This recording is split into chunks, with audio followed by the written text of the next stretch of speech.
Today is Saturday, May 13th. Today, we are talking about hustle culture, how it impacts our work, home life, and overall joy. Whether you work a traditional job, run your own company, or stay at home with the kids, you've probably felt pressure to be as productive as possible to the point of exhaustion. But as our guest today says, when it comes to careers and parenting, you don't have to do things the way they've always been done. Plus, with Mother's Day tomorrow, we'll take some time to talk specifically about the impact on working parents, especially moms.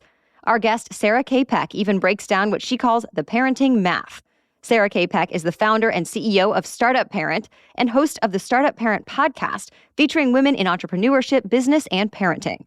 She also runs a leadership program called the Wise Women's Council that I am part of this year. In our conversation today, she talks about reimagining hustle culture without sacrificing your version of success. Welcome to the Newsworthy Special Edition Saturday, when we sit down with a different expert or celebrity every Saturday to talk about something in the news. Don't forget to tune in every Monday through Friday for our regular episodes, where we provide all the day's news in 10 minutes. I'm Erica Mandy. It's now time for today's Special Edition Saturday. Sarah K Peck, thank you so much for coming on the Newsworthy. Thanks for having me. So I want to start by talking about the ideas of, busy as a badge of honor, hustle culture, that feeling that I think a lot of us feel that we have to be productive all the time, Instagram worthy all the time. So first, how prevalent do you think those things still are in today's workplaces and parenting cultures? And then my follow-up question to that is, what have you seen in terms of the impact of these pressures on people? Hustle culture, it's baked in. It comes from our Protestant work ethic. It's the idea that you need to work harder in order to get more success. There's no story out there of like, maybe if you work less, you'll have more success. And I really see it as a culture that's almost terrified of rest. And so what's the impact of that? I mean, I'm seeing people everywhere, parents, founders, business leaders. People are chronically sleep deprived. They are navigating burnout. So you'll see people just be complete zombies. We see quiet quitting. We see folks just barely struggling to survive. And that means you don't actually have time to enjoy the things that you're doing. You feel completely overwhelmed. You feel a loss of friendship, a loss of joy. Like it's not a fun existence to be burned out like that. I'm guessing that when you said the idea of being successful by working less, people's response, well, that's impossible. Yeah, it is. It's a complicated thing to get your mind around. And I think one of the things that we're conflating, one of the things that I see is people look at strategy and they look at productivity and they think they're the same thing. So you go into a workplace and you see everybody trying to be super, super productive and they think doing more, harder, faster, better is a path to success. But what they've actually done is they haven't defined success. They haven't defined what's our strategy, what's enough, where are we going, and why are we going there? And those are really, really hard questions to answer, in my opinion. It's a lot easier to say, you know what, let's just do what we're doing and let's do more of it. But taking a step back and saying, what are we doing and what's our enough number? That's a harder question, but I think it is a magical question that can get you closer to what you want. And that sounds like part of a solution. So what do you say to people who say, well, help me, how do I get out of this hustle culture? It's simple. All you have to do is know what you want. I'm joking a little bit. I think that defining what you want's really hard to do. It takes a bit of introspection. Ironically, it takes a little bit of rest. It takes stepping away and saying, okay, let me get off this hamster wheel. What is it that I want? And how do I know? How do I really know what I want? I think it takes tuning inwards a little bit and listening to yourself, which for a lot of people can be a harder practice because we aren't taught to do that. We're taught to look externally for the A's, in school, for the money, for the metrics, for the external sources of validation, and really tuning inwards and listening and saying, wait a second, do I even like this? Is this what I want? Or do I want to, run my feet through the grass and go to the pool for 30 minutes and actually do something else with my time? Such a good point, and I think everyone can relate to it. But I want to point out specifically moms, because I think a lot of response from moms is, I don't have time for that. My kids need me. Work needs me. And you're just pulled in so many different directions. So how do you tell moms specifically, especially with Mother's Day coming up, to embrace what you just talked about? Being a mom is one part of your individuality and your identity, but it's not everything. It's not the entirety of who you are. But we live in a culture where we kind of put this idea of mom on a pedestal. You're a super mom. You're amazing. You should do everything for your children. But if we get this identity wrapped up into who we are and we think, well, I'm supposed to be a mom and I'm supposed to do this all the time, then what happens is we're on this pursuit of busyness because you really can never stop being a mother. And I think it's so complicated to say out loud, but therein lies the trap, right? You really can never put it down. And so at some point you do have to decide when is enough. And so that reconciliation, I'll speak from my experience. I won't globalize to all the moms out there, but for me, I've had to unlearn all of the schooling that says like, you have to get an A in every single class. You have to be a perfect student. It's not good enough to have, A minuses, get A pluses. And I've had to rewire myself and really say, actually, it's okay for me to be a mediocre mom in many different areas. Like the kid can have a peanut butter and jelly sandwich every single day that's store-bought on crappy bread, and he will be okay.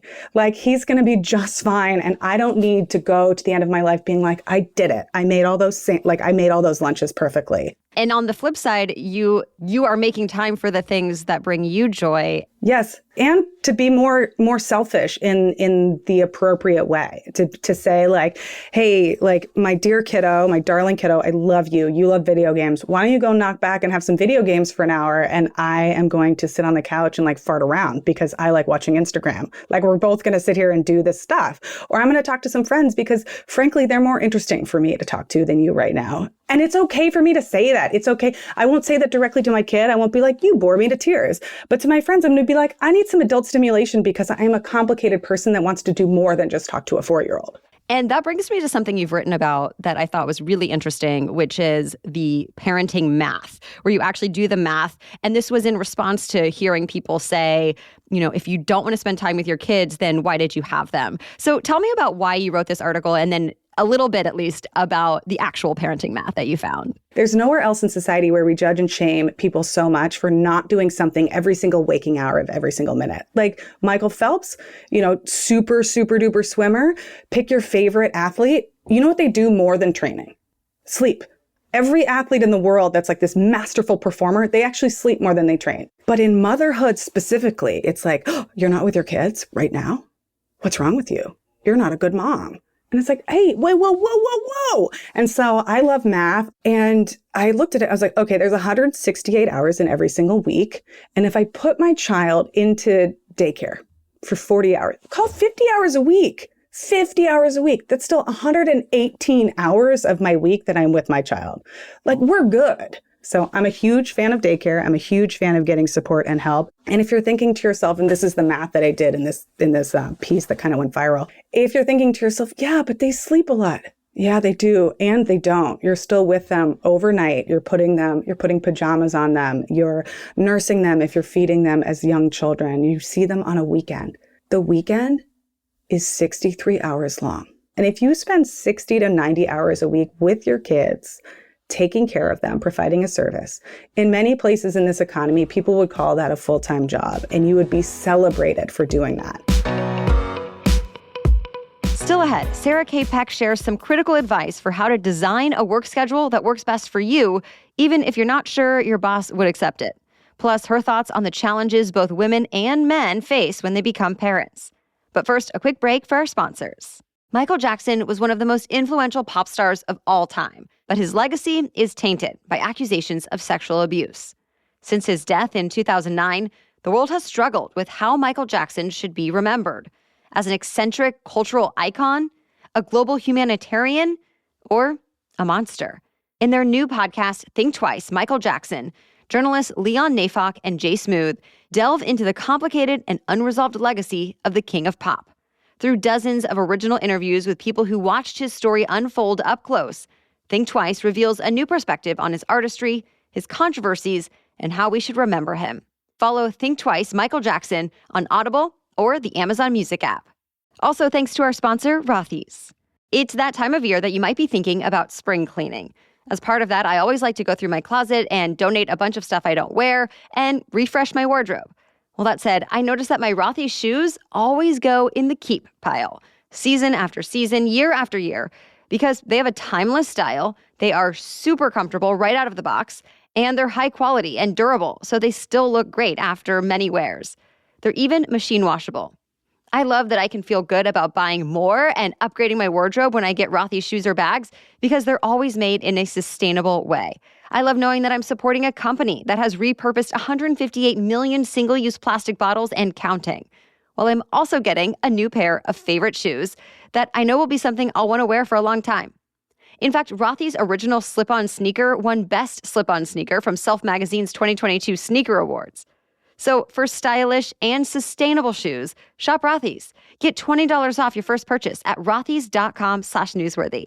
That's ROTHYS, rothys.com/newsworthy. Okay, now back to our conversation. Why do you think society is still kind of shaming and guilting working moms when federal data shows nearly 3/4 of mothers with young children or teenagers also have paying jobs? Even the divide between stay-at-home moms and working moms is a myth, because actually the stay-at-home mom is going to be a working mom later in life, and the working mom is going to be a stay-at-home later in life. So every single mom out there is a working mom at some point. The percentage of people that are a stay-at-home mom for their entire existence in life is like 1%. So our world, the world of work that we live in, is full of parents who are working. It's full of families that are single head of households. There's single moms out there. It's a complicated amalgamation of all different family types. And yet the work world that we've inherited is this like isolated fragment from the 1950s that we somehow think that we need to be frozen in time and work 9 to 5, show up in an office, do work in a certain way, look like a man, go golfing on the weekends, and have a wife at home. Well, no one has that in this world that we're living in, so we're all kind of miserable. And on the flip side, motherhood isn't always respected as real work in our society. Correct. And motherhoods face severe documented penalties, so they get discriminated against. So if you are a woman, people are going to assume that you're going to get pregnant. So they're going to put you on the mommy track, and they're not going to think about you for promotions because we have these fixed ideas about they're going to want to become a mom and drop out of the workforce. On the flip side, dads, they get paid more. They get a fatherhood bonus because it's like, oh, you've got to make the money for the family. But then men, they don't get paid parental leave. They're expected to be back in the office within a week, which is horrible because 83% of dads surveyed want to be able to take leave. Like the dads we have today, the millennial dads, the Gen Xers, the younger generations, they all want to be home. They want to be able to spend time with their kids. And yet they're also subject to all the sexism around like, wait a second, I only get 5 days of leave. Like I'm not allowed to be home and bond with my kid. Like, what am I doing? So what's your advice for people to, one, tune out some of these societal pressures and expectations, and two, design a life that works for them? All of these fabricated power struggles between, let's say, the people who have kids and then are away from work and the people who don't have kids and then feel really resentful of all the extra work that they have to do.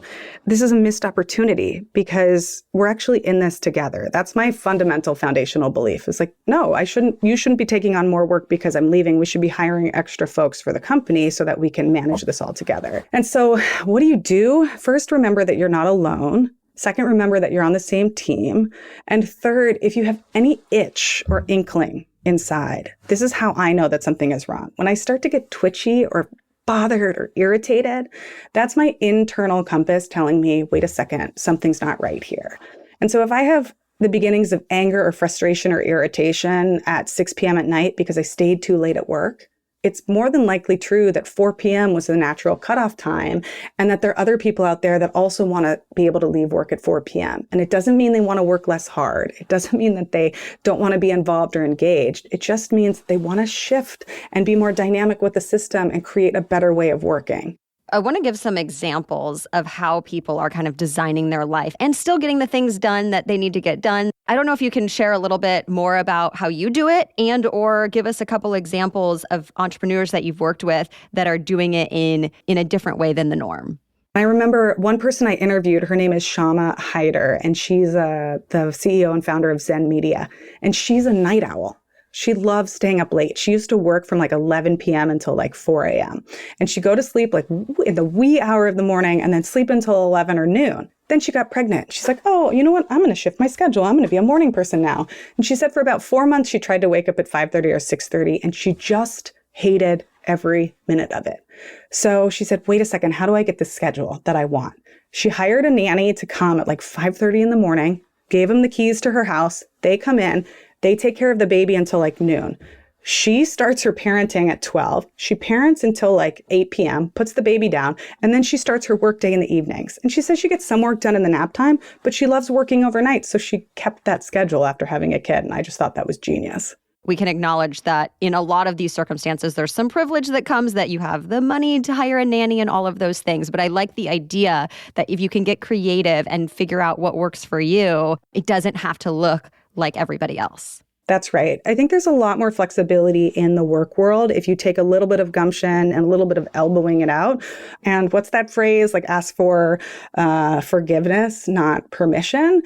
I coach and work with a lot of people to, let's say that your favorite yoga class is at 9 a.m. and you want to go later. I know, again, lots of privilege to go to a 9 a.m. yoga class. Or you just want to be with your kid until 10 a.m. in the morning. Just tell people you have an obligation. You don't have to explain anything to them. Say on Tuesdays and Thursdays, I've got a class, I'm doing this thing, I've got a pre-existing, a prior engagement, and I'm going to start my workday at 11 on those days, and I can stay till 7. How does that sound? Right? And just kind of assert yourself and say what you're doing. And I have done this so many different times in so many different career paths. I've had 40 or 50 different jobs now. I had 30 jobs by the time I was 25. I've been through every single industry that there is. And what I find time and time again is if the first person steps up and asserts themselves, other people actually want it too. Is there any final thought or final takeaway that you want to share? We don't have to do things the way they've always been done. I think humans are inherently creative. I think the world of work is very boring and uninteresting right now. I think there's so much more creativity that we can bring to it.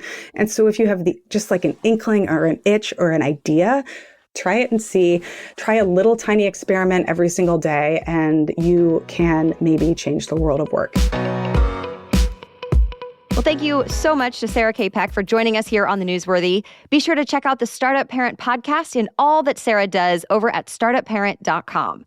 If you found this episode helpful, be sure to share it with a friend or family member this weekend. We so appreciate that. And stay tuned to The Newsworthy this weekend because we have a bonus episode coming your way in honor of Mother's Day and Mental Health Awareness Month. A special mindfulness meditation drops tomorrow morning. And then on Monday, tune in for our next regular episode. Our weekday roundups feature the day's news in just about 10 minutes. So we'll be back tomorrow, then on Monday. For now, have a great weekend and happy Mother's Day.